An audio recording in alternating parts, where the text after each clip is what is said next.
할렐루야. 추수감사주일을 맞아 함께 예배하는 우리 모든 성도들의 가정에 우리 주님의 은혜와 풍성한 축복이 넘쳐날 수 있기를 주님의 이름으로 축원합니다. 우리 가족들과 함께 인사를 나누어 주시기 바랍니다. 지난 한 해 동안 기도해 주셔서 감사합니다. 지난 한 해 동안 함께 해 주셔서 감사합니다. 서로 감사의 마음을 전하며 축복해 주시기 바랍니다. 네, 감사합니다. 이 시간 우리에게 주시는 하나님의 말씀은 고린도 후서 1장 3절에서 11절까지 말씀입니다. 제가 봉독해 드리겠습니다.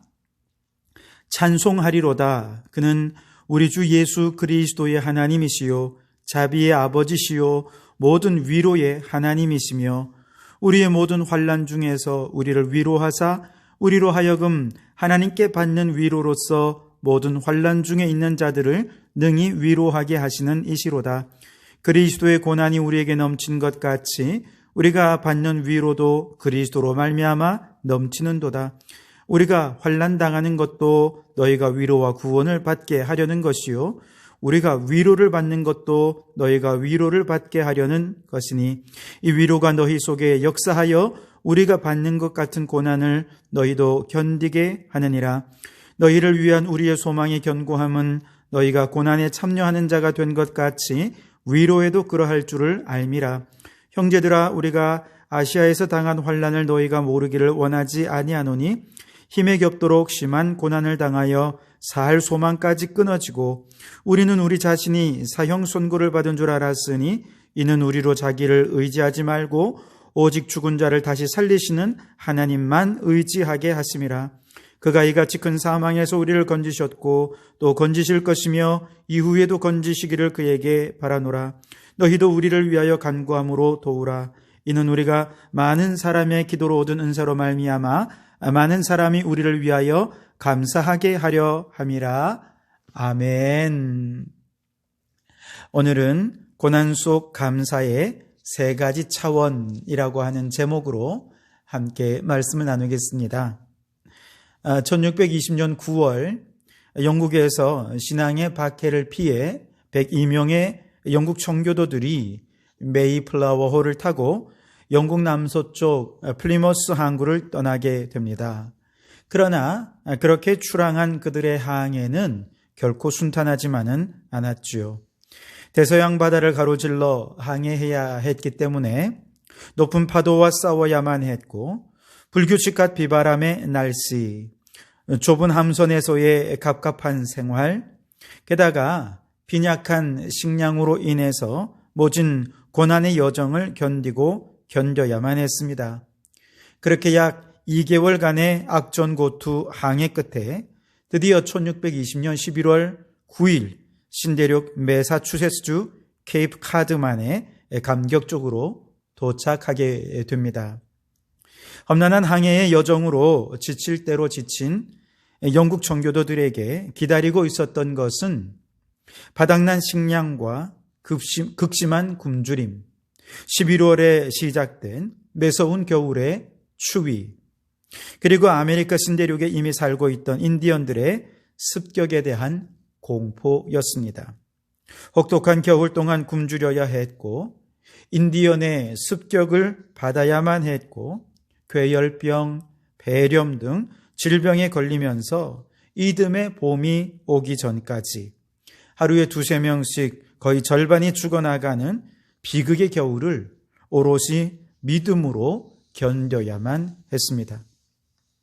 그러나 하나님의 은혜로 이듬해 3월 봄을 맞으면서 인디언들과 청교도 간에 상호 협력 불가침 조약을 맺게 되었고 이후로 청교도들에게 우호적인 태도를 보인 완파누악 부족 인디언들로부터 옥수수와 밀, 토지 경작법 같은 많은 도움을 받게 되었습니다. 인디언들의 도움으로 겨우 굶주림을 면하면서 청교도들은 봄부터 부지런히 땅을 개간을 했고 씨를 뿌려 경작을 해 나갔으며 열심히 개척을 해 나간 결과 드디어 가을을 맞이하게 되었고 그들의 기도와 또 기대대로 봄에 심었던 옥수수, 보리, 밀 등이 풍작을 이루게 되어 드디어 신대륙에서의 첫 감격적인 추수를 거두게 되었습니다. 청교도들의 지도자 브래드 포트는 지금까지 그들을 돌보아 주셨던 하나님의 은혜에 감사를 드리면서 모든 청교도들과 그리고 완파노악 부족을 초청해서 함께 최초의 추수감사 예배를 드렸습니다. 이때 완파노악 부족의 용사 90명이 함께 참석을 해서 함께 칠면조와 사슴을 사냥해서 모여 앉아 감사의 예배를 드리면서 큰 축제의 잔치를 벌이게 되었지요. 이 첫 추수 감사의 예배는 이처럼 고난과 역경을 뚫고 드린 처절한 감사의 예배였습니다.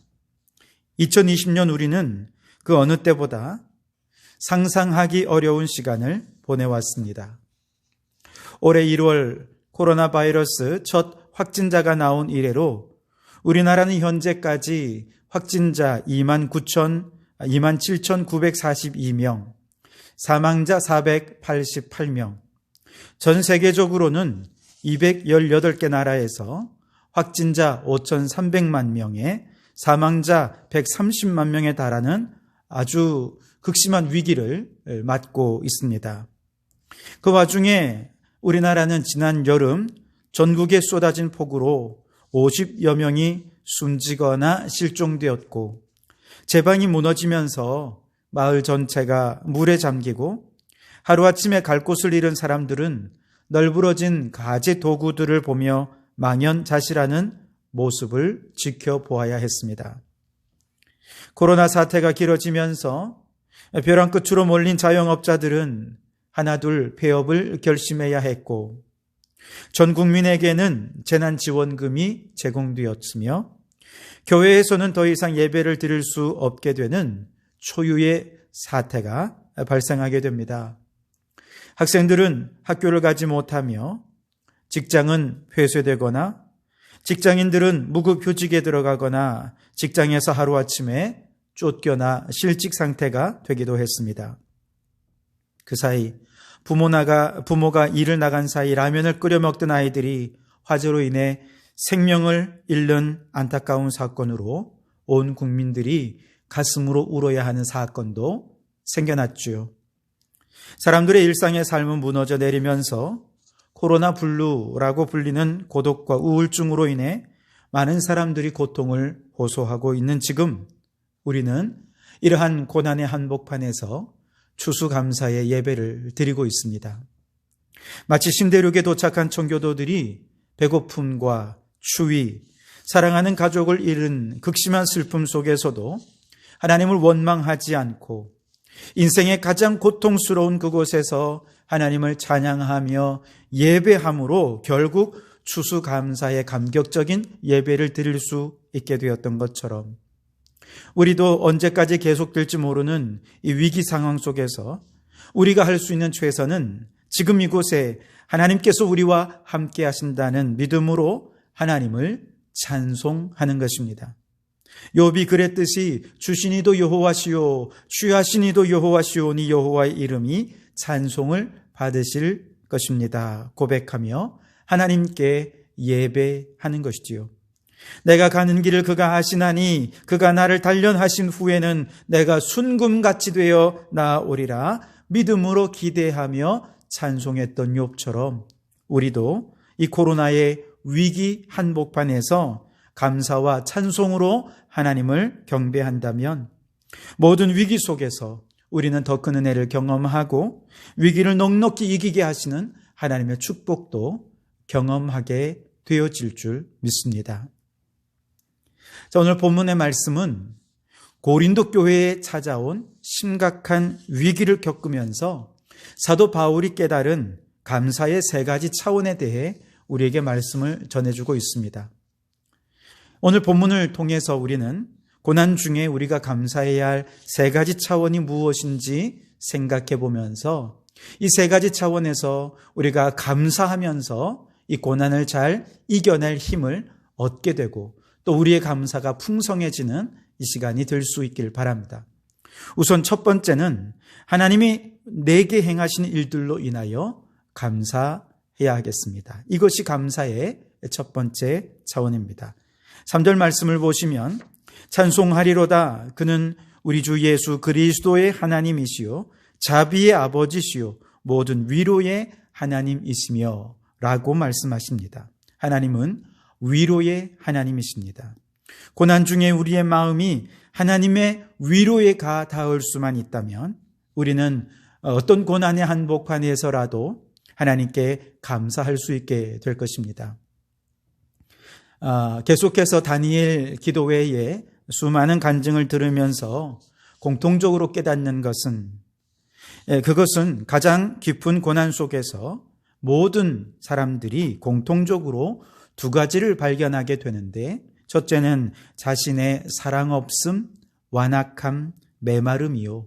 둘째는 그러한 메마른 죄인을 찾아오시는 사랑의 하나님. 이것을 모두가 공통적으로 발견했다는 사실입니다. 지난 화요일 지현호 선교사님은 경찰관이신 아버지가 갑자기 뇌종양으로 돌아가시게 되고 동생도 갑작스러운 교통사고로 죽음을 당하게 되고 어머니는 큰오빠에게 복음을 전하기 위해서 신장이식 수술을 하면서 아주 할머니로 쪼그라드는 모습을 보면서 그는 하나님은 없다 떠들면서 점점 술에 찌들어 폐인의 삶을 살고 있었지만 그러나 그런 패역한 자신을 찾아오신 긍휼의 하나님을 그는 바로 그 고난의 한복판에서 만나게 됩니다. 이사야 49장 13절에 고난당하는 자를 긍휼히 여기실 것임이라. 이사야 43장 2절에 내가 물 가운데로 지날 때에 내가 너와 함께 할 것이라. 강을 건널 때에 물이 너를 침몰하지 못할 것이며 네가 불 가운데로 지날 때에 타지도 아니할 것이요 불꽃이 너를 사르지도 못하리니 라고 하는 이 말씀이 그의 삶의 실제가 되는 것을 경험하게 되면서 그는 너무 기뻐서 고난의 한복판에서 사랑의 하나님, 자비와 긍휼의 하나님께 감사 찬송을 올려드렸습니다. 지난 목요일 강예란 성도님의 간증에도 이제 겨우 3살짜리 딸아이가 하루에 50번에서 70번씩 경기를 하며 쓰러지고 기절을 해대는 현실 속에서 그가 깨달은 것은 자신 안에 사랑이 없다는 사실이었습니다. 이기적이고 나밖에 모르던 사랑 없던 자신이 딸을 통해 하나님의 뜨거운 사랑에 그 마음이 닿는 순간 비로소 같은 병실에 있던 이웃들의 고통에 귀를 기울이게 되고 그들을 위해 기도해 주는 사랑의 마음으로 충만해지게 되었다는 것입니다.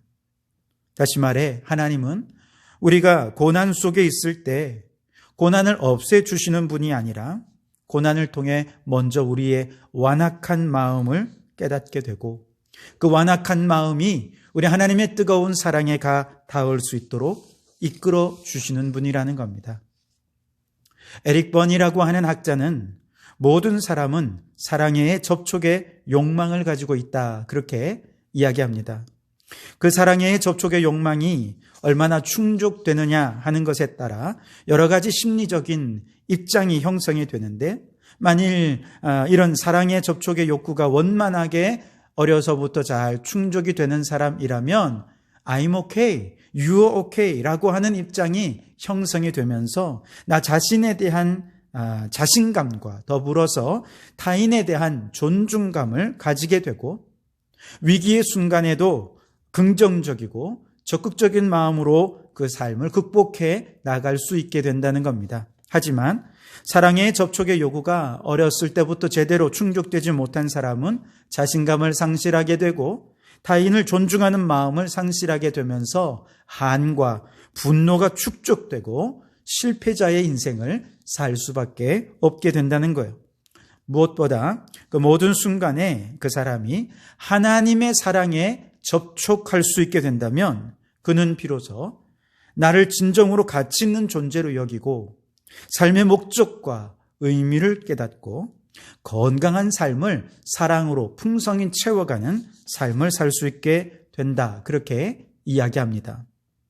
문제는 대부분의 사람들은 내가 너무 힘들면 바로 내 곁에 있는 사람들의 사랑에조차 접촉되기가 힘들다는 사실입니다. 주변에 우리가 어려운 분들을 보면 많은 사람들이 진심으로 위로하며 말하지요. 힘내세요. 기도하겠습니다. 힘들지요. 다 지나갈 거예요. 그러니 힘내십시오. 다시 말해 내 사랑이 당신에게 닿기를 원합니다. 라고 하는 사랑의 마음을 전하고 있는 것이죠. 그런데 내가 너무 힘들면 도저히 힘을 낼 수 없는 사람들에게 힘내라는 그 말조차 하나도 위로가 되지 않습니다. 그 사랑에 접촉할 수가 없게 되는 것이죠.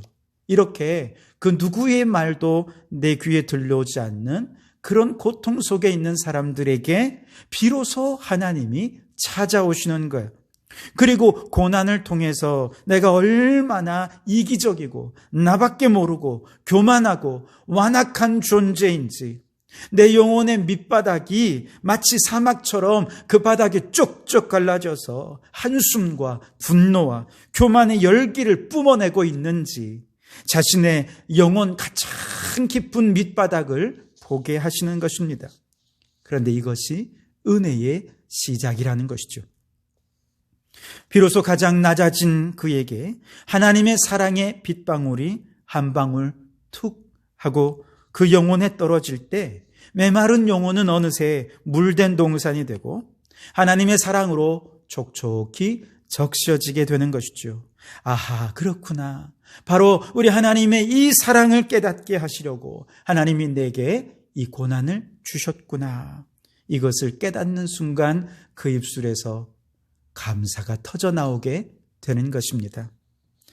찬송하리로다. 그는 우리 주 예수 그리스도의 하나님이시요 자비의 아버지시요 모든 위로의 하나님이십니다. 고백하며 감사하게 하시는 것이 고난 속에 하나님이 우리를 찾아오는 이유라는 것이죠. 앞서 말씀드린 김예랑 성도의 딸은 지금 완치되었지만 그녀가 고백하는 최고의 감사의 순간은 완치의 순간이 아니라 가장 깊은 고통 속에서 딸이 좋으신 하나님을 찬송하던 순간이었다고 고백합니다. 지연호 선교사님의 최고의 감사의 순간은 아버지가 가장 깊은 고통 속에서 돌아가시기 전 하나님을 찬송하는 그 모습, 그 순간이었다는 것이죠. 여러분, 우리는 지금 팬데믹의 큰 위기 속에서 많은 사람들이 불안해하고 낙심하고 때로는 절망 가운데 있음을 보게 됩니다. 너무 힘들어서 사람들의 그 어떤 위로도 그 어떤 사랑도 마음에 와 닿지 않는 것이 우리의 현실입니다. 그러나 지금이야말로 완악한 내 영혼에 찾아오시는 하나님의 사랑에 접촉할 수 있는 절호의 기회인 줄 믿으시기 바랍니다. 가장 깊은 고난 속에서 오직 하나님만이 주실 수 있는 그 사랑이 메마른 내 심령을 적실 때 내 깊은 곳에서 흘러나오는 강 같은 기쁨이 나도 모르게 내 입술에 감사로 찬송으로 하나님께 올려드려지게 될 것입니다. 바라기는 여러분, 고난 속에서 하나님께서 내게 행하시는 이 놀라운 사랑에 접촉하시고 세상이 줄 수 없는 위로를 받고 그 사랑으로 인해 감사, 찬송하는 우리 성도들이 되시기를 주님의 이름으로 축원합니다. 두 번째 차원은 고난을 대하는 나의 태도의 변화로 인하여 감사하는 차원입니다. 6절 말씀을 보시면 우리가 환난 당하는 것도 너희가 위로와 구원을 받게 하려는 것이요 우리가 위로를 받는 것도 너희가 위로를 받게 하려는 것이니 이 위로가 너희 속에 역사하여 우리가 받는 것 같은 고난을 너희도 견디게 하느니라. 아멘. 즉 위로가 역사하시니 지금 내게 당한 모든 고난을 잘 견딜 수 있게 되었다라고 고백하고 있는 것이죠. 하나님의 사랑을 경험하기 전까지 우리가 고난을 대하는 태도는 어땠습니까? 어떻게든 고난은 피하고 싶지요. 고난이 찾아왔을 때 어떻게든 이 고난이 빨리 지나가기를 간절히 바라지 않습니까? 심지어 고난이 애초부터 내게 다가오지 않기를 원하는 것이 모든 사람의 공통적인 마음일 것입니다. 그런데 고난 속에서 하나님의 사랑을 경험한 사람들은 이제 고난 그 자체를 바라보는 것이 아니라 고난을 통해 하나님과의 관계에 더 집중하게 되면서 고난을 넉넉히 견딜 수 있는 힘을 얻게 되더라는 것이죠. 야고보서 1장 2절 말씀에 내 형제들아 너희가 여러 가지 시험을 당하거든 온전히 기쁘게 여기라 말씀하시지요. 근데 시험 속에서 이 시험 그 자체에 집중하면 이런 기쁨을 경험할 수 없어요. 그러나 시험 속에서 우리가 온전히 기뻐할 수 있는 이유는 믿음의 시련이 인내를 만들어내게 해주시는 하나님과의 관계 속에 집중하게 되고 그 관계 속에서 하나님의 사랑이 물밀듯 내게 들려오게 되면 우리는 기쁨으로 그 모든 시험을 견뎌낼 수 있게 되는 것입니다. 요한복음 5장 말씀에 보면 베데스다 못가에 38년 된 병자는 38년 내내 고난을 이기고 극복하고 병을 고치는 것 여기에만 집중하면서 어떻게든 병을 고칠 방법을 찾다가 도저히 안 돼서 결국 미신과 신화와 전설을 따라서 베데스다 연못까지 오게 되지 않았습니까? 이 베데스다 연못에 전해 내려오는 전설이 무엇입니까? 가끔 천사가 내려와서 물을 움직이게 하는데 물이 움직인 직후에 병자가 들어가면 무슨 병이든지 다 낫게 된다라고 하는 그런 전설이지요. 미신입니다. 그러나 이런 전설을 따르는 사람들에게는 결코 희망의 메시지가 들려질 수가 없습니다. 왜냐하면 이건 실제가 아니기 때문이지요. 예수님께서 그 38년 된 환자를 찾아가셔서 물으시죠. 내가 낫고자 하느냐? 그러자 그가 말합니다. 주여, 물이 움직일 때 나를 못에 넣어줄 사람이 없어 내가 가는 동안에 다른 사람이 먼저 내려갑니다. 이게 무슨 말입니까? 네, 주님, 물론 난 낫길 원합니다. 그런데 이런 이유 때문에 혹은 저런 이유 때문에 제가 아직 못 낫습니다. 라고 말하는 것이죠. 근데 여러분, 이게 무서운 것입니다. 주님께서 내가 낫고자 하느냐라고 하면 네, 주님, 낫기를 원합니다. 주님이 저를 낫게 해주실 줄 믿습니다. 그러면 되거든요. 그런데 문제는 항상 그런데요, 이게 문제입니다. 그런데요 뒤에는 항상 부정적인 것, 안 되는 것, 할 수 없는 것들, 이런 것들이 찾아오게 되거든요. 왜냐하면 이런 사람들은 다 고난만을 쫓아오다 보니 이렇게 부정적인 생각만 갖게 된 것입니다. 그러나 예수님께서는 그런 그에게 길게 설명하지 않으십니다. 그냥 딱 한마디 하십니다. 일어나 내 자리를 들고 걸어가라. 이게 무슨 말입니까? 쓸데없는 소리 하지 말라는 것이죠. 모든 부정적인 것 버리고 이제 오직 주님 말씀에만 집중하라는 것입니다. 능력을 행하실 예수님께만 집중하라는 것입니다. 그리고 예수님을 믿고 순종하라는 것이죠. 그렇게 그가 변명하던 입술을 멈추고 주님께 집중하는 순간 그에게 기적이 일어나게 되었죠. 그 사람이 곧 나아서 자리를 들고 걸어가니라. 그렇습니다. 고난을 견딘다는 것은 고난에 집중하던 우리의 마음이 이제는 예수님께 집중하는 것이 의미합니다. 주님과의 관계를 점검하고 믿음을 점검하고 이제 오직 주님의 명령에 순종하는 것. 그래서 그 고난을 끝까지 견뎌내는 것을 의미하는 것이죠. 오늘 고린도후서 1장 8절에서 바울은 그가 아시아에서 당한 환난에 대해서 이야기합니다. 얼마나 고난이 심했던지 살 고난 소망도 끊어질 정도였다고 말합니다. 심지어 이미 사형 선고를 받은 것과 같았다고 이야기합니다. 그러나 바로 그때 그는 고난에 집중하지 않았고 하나님께 집중했습니다. 9절 말씀에 우리는 우리 자신이 사형 선고를 받은 줄 알았으니 이는 우리로 자기를 의지하지 말고 오직 죽은 자를 다시 살리시는 하나님만 의지하게 하심이라. 아멘. 고난의 한복판에서 하나님만 의지하였더니 기쁨으로 고난을 견뎌낼 수 있었고 그래서 감사와 찬송을 올려드릴 수 있게 되었다는 것입니다. 그렇습니다, 여러분. 고난을 대하는 나의 태도가 보다 적극적으로 변해야 우리는 감사할 수 있습니다. 어떤 고난이 와도 나는 하나님만 의지하며 견뎌내리라. 그러니 고난이여 내게 오라. 그렇게 적극적인 태도로 고난을 잘 이겨내어서 우리 고난의 한복판에서도 감사 찬송을 부르는 우리 모든 성도들이 되시기를 주님의 이름으로 축원합니다. 앞부분을 잠깐 정리해 보면 고난 중에 감사의 첫 번째 차원은 하나님이 내게 행하신 일의 차원입니다. 두 번째 차원은 고난 중에서 두 번째 차원은 이제 문제를 대하는 나의 태도의 차원이지요.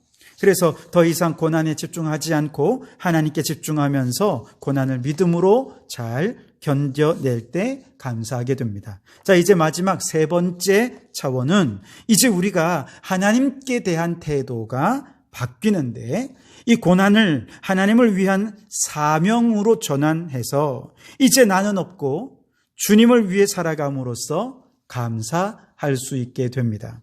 오늘 4절 말씀해 보시면 우리의 모든 환난 중에서 우리를 위로하사 우리로 하여금 하나님께 받은 위로로서 모든 환난 중에 있는 자들을 능히 위로하게 하시는 이시로다. 아멘. 내게 주시는 환난을 통해서 하나님이 우리를 위로하셨듯이 이제 우리도 환난 중에 있는 이웃을 위로하는 사명을 감당하며 하나님을 위해 살기로 결단하게 되었다는 것입니다. 6절 말씀에도 우리가 환난 당하는 것도 너희가 위로와 구원을 받게 하려는 것이요 우리가 위로를 받는 것도 너희가 위로를 받게 하려는 것이니 그렇게 말씀을 하시죠. 여기 보면 나라는 존재는 없습니다. 환난을 적극적으로 받아들이니 환난 당하는 것은 나를 위한 것이 아니라 이웃을 위로하기 위한 사명이 되었습니다. 환난 중에 내가 위로를 받으면 그것은 위로받아서 좋다가 아니라 이제 그 위로받은 것으로 인해 더 많은 이웃들을 위로할 수 있게 되었음으로 인해 감사하게 됐다는 것이지요. 여러분, 기가 막힌 변화가 아닙니까?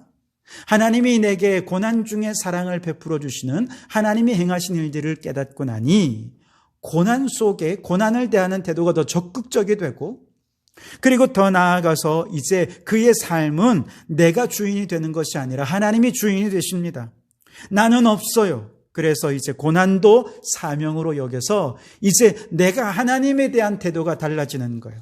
즉 나를 위한 삶이 아니라 이제 하나님의 위로로 나를 필요로 하는 곳이라 한다면 나는 어디서든지 하나님의 사랑을 전하며 봉사하며 사랑하며 그렇게 살아내기로 결단하고 이것을 사명으로 여기며 살 때 이렇게 변화된 삶으로 인해 우리는 진정한 감사를 올려드릴 수 있게 되는 것이죠. 여러분, 팬데믹 상황에서 맞이하는 이 추수감사주일에 우리는 고난 중에 감사하는 세 가지 차원을 생각해 보았습니다. 먼저는 고난 중에 하나님께서 내게 행하시는 일들로 인해 감사하시기 바랍니다. 둘째는 고난을 대하는 나의 태도가 변화된 것으로 인하여 감사하는 여러분들이 되실 수 있기를 바랍니다. 그리고 마지막으로 나 자신이 하나님을 위한 사명자로 살게 되었음에 감사하실 수 있기를 바랍니다. 이와 같이 세 가지 차원에서 최고의 감사로 하나님께 감사하는 성도들이 되셔서 코로나19의 이 위기와 앞으로 남은 모든 고난을 기쁨으로 감사함으로 하나님을 의지하셔서 잘 견뎌내고 이겨내는 우리 모든 성도들이 되시기를 주님의 이름으로 축원합니다. 기도하시겠습니다. 하나님 감사합니다. 팬데믹의 극심한 고난 속에서도 이렇게 조촐하나마 추수감사의 예배를 드릴 수 있게 해주시니 감사합니다.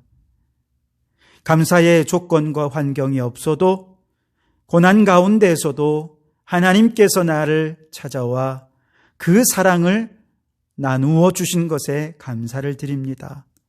그 사랑으로 인하여 고난을 피하거나 회피하고 도망가는 것이 아니라 고난을 견뎌낼 힘을 주시니 감사합니다.